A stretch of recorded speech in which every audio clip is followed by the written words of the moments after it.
It hits you all of a sudden. It's the middle of the day. You're surrounded by friends and the sun is out. But something isn't right. There is this feeling, a very uncomfortable feeling in your mind, in the pit of your stomach. You want to leave and go somewhere that is quiet and dark. You are being consumed by your own thoughts. So dark and so horrid, you are afraid. It's wrecking you from the inside out. But what can you do? Suffer? That's what many of us do and did. But sometimes the suffering gets too much. You can't handle the darkness that's pulling you into an eternal abyss, and you decide that only way to stop the darkness is to join it. You take your own life. Suicide. Simple as that. I lost a very close friend of mine to suicide. It sent us, their friends and family, all into a cage. We felt trapped. We felt deep inside us this horrible, disgusting feeling, and all you wanted to do is cry. That's how suffering feels. This constant feeling of being trapped and not being able to do anything to stop it. That's how people with mental illnesses feel constantly. It devours us.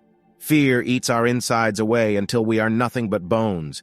Fear controls us. Fear puts us on autopilot and does whatever it wants. That feeling you have in the pit of your stomach when you are about to do something that makes you nervous?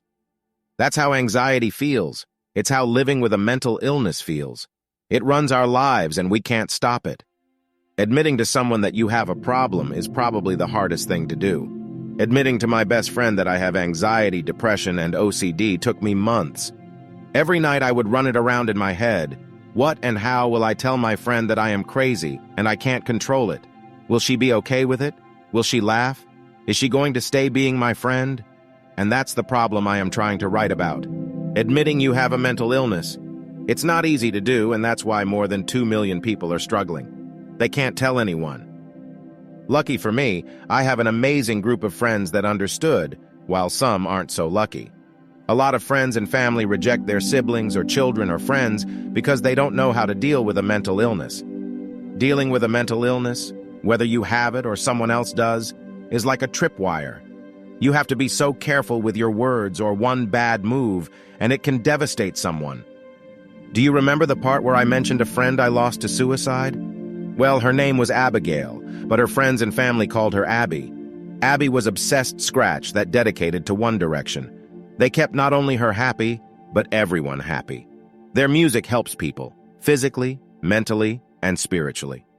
Abby also told me before she passed that One Direction was the only thing keeping her going.